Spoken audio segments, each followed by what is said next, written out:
بسم اللہ الرحمن الرحیم۔ السلام علیکم۔ ماں باپ کے 3 عمل اپنی اولاد کی زندگی خطرے میں ڈالتے ہیں۔ حضرت علی رضی اللہ تعالیٰ عنہ سے ایک عورت نے پوچھا کہ ماں باپ کے کوئی ایسے عمل ہے جس سے کہ ان کی زندگی ہی خطرے میں آ جائے؟ میری اولاد کے لیے میرا کون سا ایسا کام ہے جو کہ خطرے کا باعث بن سکتا ہے؟ تو حضرت علی نے فرمایا کہ ماں باپ کے 3 ایسے کام جو کہ اولاد کی موت کا باعث بن سکتے ہیں، وہ 3 عمل یہ ہیں۔ بسم اللہ الرحمن الرحیم۔ السلام علیکم۔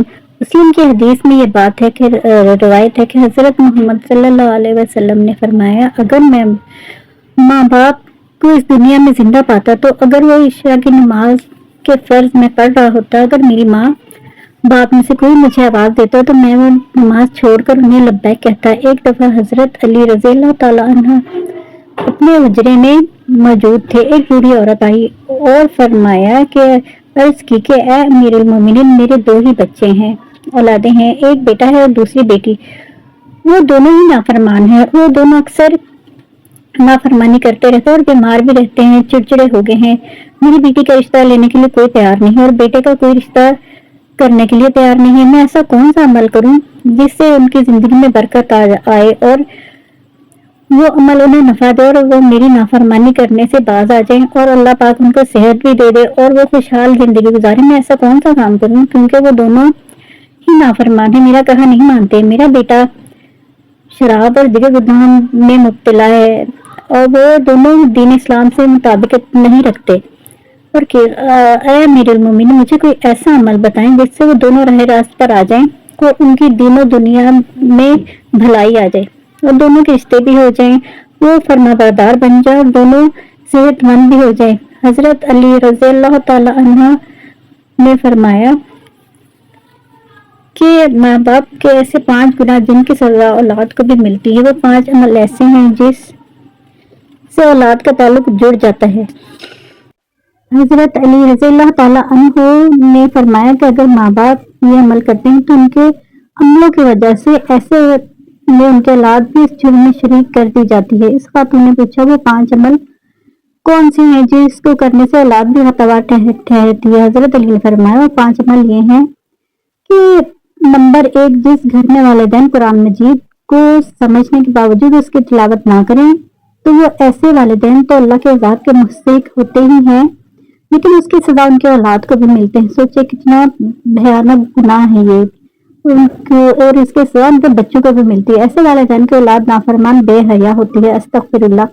آپ اپنے گھروں میں دیکھیں کہ قرآن پاک جو ہے وہ اللہ تعالیٰ کی آخری کتاب ہے اور محمد صلی اللہ علیہ وآلہ وسلم پر نازل ہوئی، جو کہ قیامت تک کے مسلمانوں کے لیے ہدایت کا منبع ہے، لیکن افسوس کہ ہم رمضان میں ہی تلاوت کرتے ہیں اور قرآن کو پڑھتے ہیں، یا پھر جب کوئی فوتگی ہو جائے قرآن مجید ہمارے گھروں میں موجود ہوتا ہے، اس پر دھول جم جاتی ہے مگر ہم اسے کھول کر پڑھنے کی کوشش نہیں کرتے۔ ہمیں چاہیے کہ اس مقدس کتاب کی تلاوت کریں تاکہ ہمارے گھروں میں برکت ہو اور گھروں میں اللہ پاک کی رحمتیں اور برکتیں ہیں۔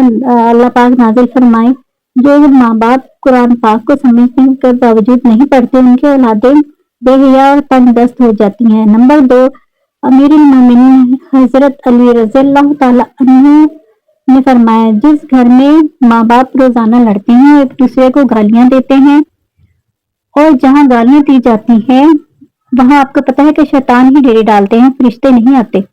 ایسے گھر میں یہی کچھ ہوتا ہے اور شیطان ان کو ہر وقت بھڑکائے رکھتا ہے۔ آپ خود سوچیں کہ جس گھر میں ہر وقت شیطان کا بسیرا ہو، فرشتے وہاں کیوں آئیں گے؟ تو ایسا گھر تو جہنم ہی ہوگا نا، کیونکہ فرشتے تو یہودیوں اور مشرکوں کے گھروں میں نہیں آتے۔ تو اللہ پاک کا لاکھ لاکھ شکر ہے کہ ہم تو مسلمان ہیں۔ حضور نبی کریم صلی اللہ علیہ وسلم کا فرمان اقدس ہے کہ ایک دوسرے کو گالیاں دینا اسلام میں حرام ہے اور اس کی سخت سزا لکھی گئی ہے اسلام میں۔ والدین کو دیکھ کر اولاد جوان ہوتی ہے، جیسا طرز عمل والدین کا ہوگا اولاد بھی ایسی ہی ہوگی۔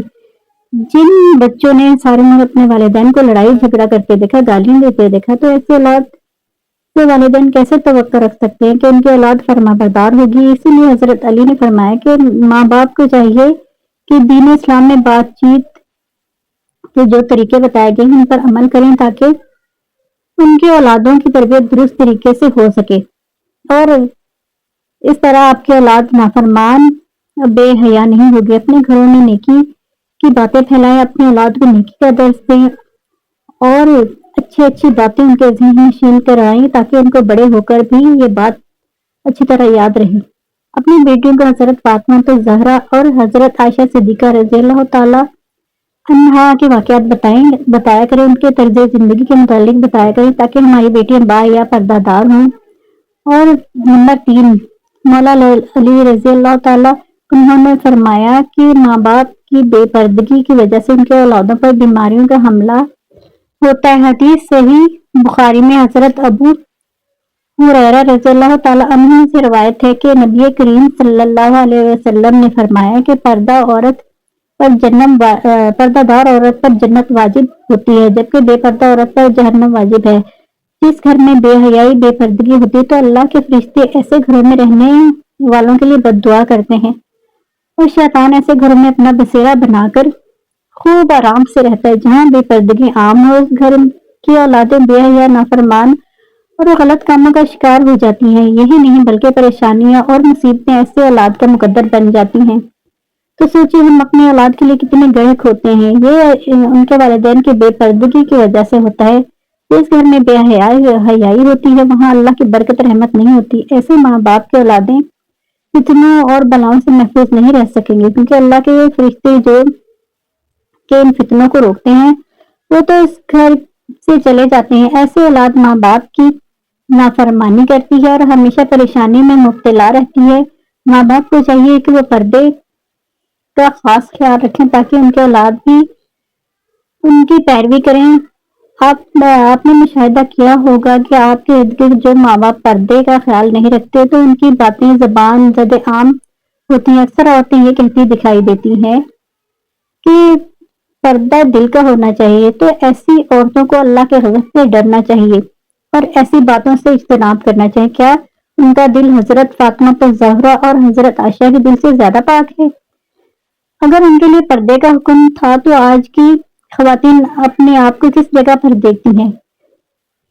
ناظرین، اپنی بیٹیوں کو حضرت فاطمہ زہرا کے واقعات بتائیں اور انہیں بتائیں کہ ان کی رول ماڈل جو ہیں کون ہونی چاہیے۔ آپ کو حضرت فاطمہ زہرا ایک واقعہ بتاتی ہوں۔ جب آپ نبی پاک صلی اللہ علیہ وآلہ وسلم کے ساتھ تشریف لا رہی تھی اور کہیں جا رہی تھی تو راستے میں ایک اندھا فقیر نظر آیا، تو آپ نے ان سے پردہ کر لیا تو نبی پاک نے فرمایا کہ فاطمہ بیٹی یہ تو اندھا ہے، یہ تو آپ کو نہیں دیکھ سکتا، لیکن حضرت بی بی فاطمہ رضی اللہ تعالی عنہا نے فرمایا کہ بابا جان میں تو دیکھ سکتی ہوں نا اس کو، اگر یہ اندھا ہے تو کیا ہوا، میری نظریں تو ٹھیک ہے نا۔ تو اس لیے ان کے ایمان کی حالت دیکھے اور ان کا اللہ پاک پر جو حکم آیا تھا اس کے پیروی کا طریقہ دیکھو، اور ہم لوگ کیا کر رہے ہیں، بے پردہ گھومتے ہیں بازاروں میں، سڑکوں پہ، دوپٹے کی ہمیں ہوش نہیں ہوتی اور نہ پردے کا اہتمام کیا جاتا ہے۔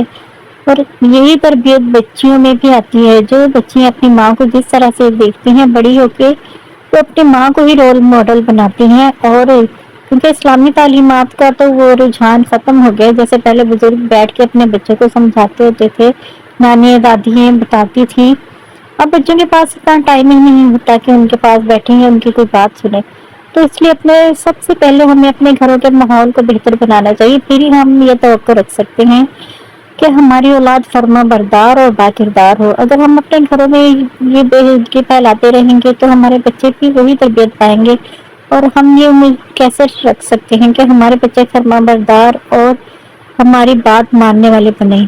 تو جی اسی کے ساتھ آج کی ویڈیو کا اینڈ کرتی ہوں۔ اگر ویڈیو اچھی لگی ہو تو لائک کریں اور اگر چینل کو سبسکرائب نہیں کیا تو کرتے جائیں۔ تو ملتے ہیں نیکسٹ ویڈیو میں، تب تک کے لیے اپنی بہن کو اجازت دیجیے۔ اللہ حافظ۔